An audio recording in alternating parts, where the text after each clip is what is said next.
Say the word.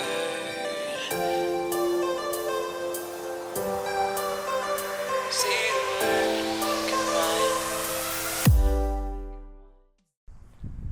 This is the 2017 Ford Fusion Sport, and it is a very interesting vehicle. When it first launched, I was quite excited when you heard all the numbers and the stuff that it was to come with. All-wheel drive, a 2.7-liter EcoBoost V6 making 325 horsepower and 380 pound-feet of torque in a Ford Fusion. Correct, but most importantly is that last part. This is a Ford Fusion. It costs as optioned here, and this is a very optioned, loaded up Ford Fusion. It only costs $40,000. With the numbers that you just said, on paper, you can definitely not be blamed if you think this is an Audi S4 killer or a BMW 340xi killer. The very minimum. It's comparing with like an A4 or like a base 3 Series, C-Class. Is it like, can it meet the German like sports sedan, compact luxury sedan segment in an American package? Yes. So from an exterior styling standpoint, when the latest generation Fusion was first announced, I was blown away. The front was very Aston Martin-esque. Yeah, it's got that, like, hey, it's still Aston Martin. Thin, wide grille, the aggressive daytime running lights, the nice body lines, nice flowing body lines. I used to think it looked awesome. Yes. But if you think about, this segment is extremely competitive. You know, the Honda has recently completely changed its look. The Camry has changed its look. The new Kias look great. The new Malibu looks great. Optima's sweet. Exactly, yeah. The problem now is I think it's getting a little bit dated in terms of the styling. When it first launched, like you said, it was innovative. It looked amazing. Now with this mid-cycle refresh, they sharpened a few of the things, changed the headlights. The grill's a little bit different, but I think they're starting to fall behind. It's starting to get a little bit aged. It wasn't enough. Whereas back when the Fusion, pretty much the best part of it was the styling. It looked so much more upscale, European, sophisticated, luxurious compared to the competitors. Now it's barely enough just to maintain some sort of competitiveness to it.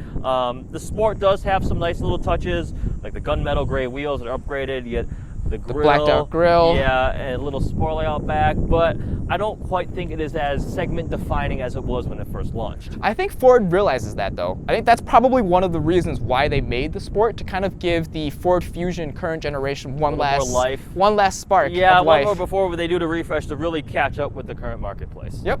So let's go inside and we'll talk about the interior. Yes.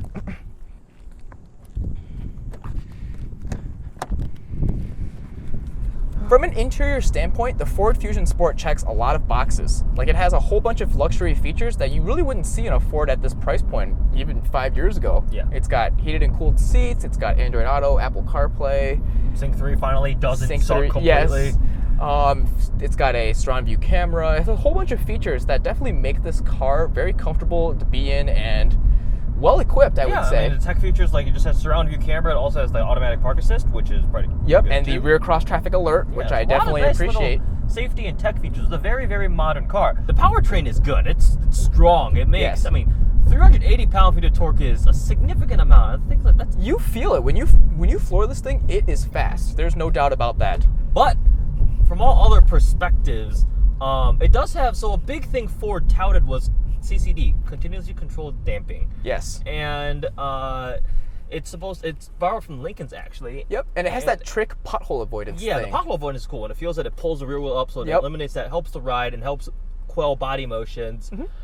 That is a little bit there, but the rest of it honestly just feels like a Fusion with a bigger motor in it, in which case it's not up to par with the Audis or the Mercedes or anything like that. No, it's not, but you know, like, because it only cost 40 grand, you knew Ford had to cut some corners somewhere to put that engine and the all-wheel drive in this car. But I think what happened is they ended up, this is still targeted towards the just normal consumer. Right. It is not an enthusiast vehicle like a Focus ST, Focus RS Fiesta ST. If they made a Fusion ST, maybe. If this had like Recaro bucket seats and they tightened up a little bit more, made the steering a little bit more, I don't like the steering at all, communicative, then it could be a true little sports sedan. But in its current form, this thing probably competes against the V6 Accord, V6 Camry. So if you're already set on buying an economy midsize sedan, you want a little bit more power. Then you go for the Fusion Sport. And like, I think after driving this, I've learned that don't get too excited when the manufacturer puts sport on a car. It's not truly an enthusiast vehicle. Yes, definitely. This one is less guilty of it than the Explorer Sport that we were just in.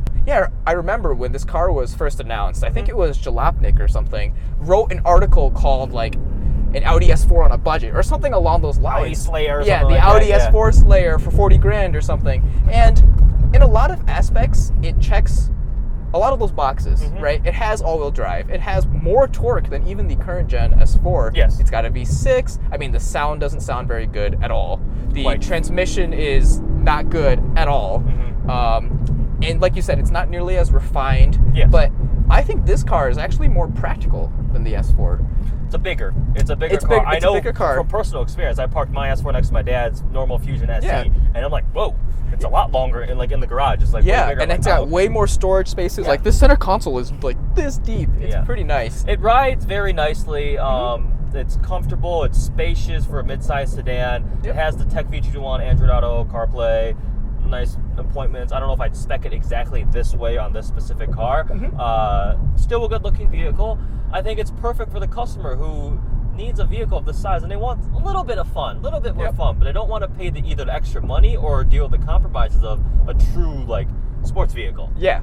And you want to hear something funny? What? This car is actually faster than the EcoBoost Mustang. Yeah. So if you're looking for a 16, Ford, it's definitely quick. I mean, it's a lot of power, which is impressive. Yes. But I don't think it quite has everything else to go with it. Yeah, and this segment is so crowded, right? And like we mentioned when we talked about the exterior, this car used to be one of the coolest looking, most fun to drive cars in the segment, but it's kind of fallen behind.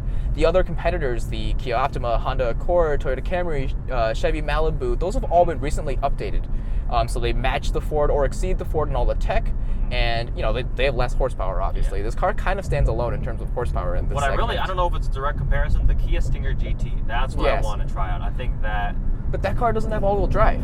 The Genesis G70, which is based on a slightly shortened version of the Kia Stinger's platform, that car can be optioned with all-wheel drive, and that might be a better comparison for this. I came in with low expectations. Anytime you read an article saying, is this the Audi S4 Slayer or the BMW 340xi Slayer, you kind of don't... The answer is usually no, and I agree. The answer is no, but for what it is, it's a great car. Yeah. Not too bad, but it didn't wow me. I wouldn't want to drive it. It's not like I'm going to miss it a ton when I get out of it. Yeah, and honestly, at this price point, I'd take a gently used S4 over this we can talk even more specifically. Yeah. I thought about one of these as a new car or spending comparable, exactly the same amount of money pretty much on a used S4, B8.5. Yeah. And I got a certified pre-owned one. 20,000 miles, it still was pretty much looked and felt brand new. Yeah. But again, obviously it was used. But that car is faster. It has a much better transmission. It is better interior. But certain people don't want to buy used, so that's correct. what it is. That is true, and it is missing out on some of the tech features that this car has. But if you're looking for something, it's definitely something that's worth considering. Because again, the European or the other American and the Japanese automakers don't quite even make anything that is able to directly compete successfully with this vehicle. So give it a drive, give it a chance. It definitely makes a lot of torque. It pulls pretty hard for a Fusion. But it's cool. Awesome. Thanks.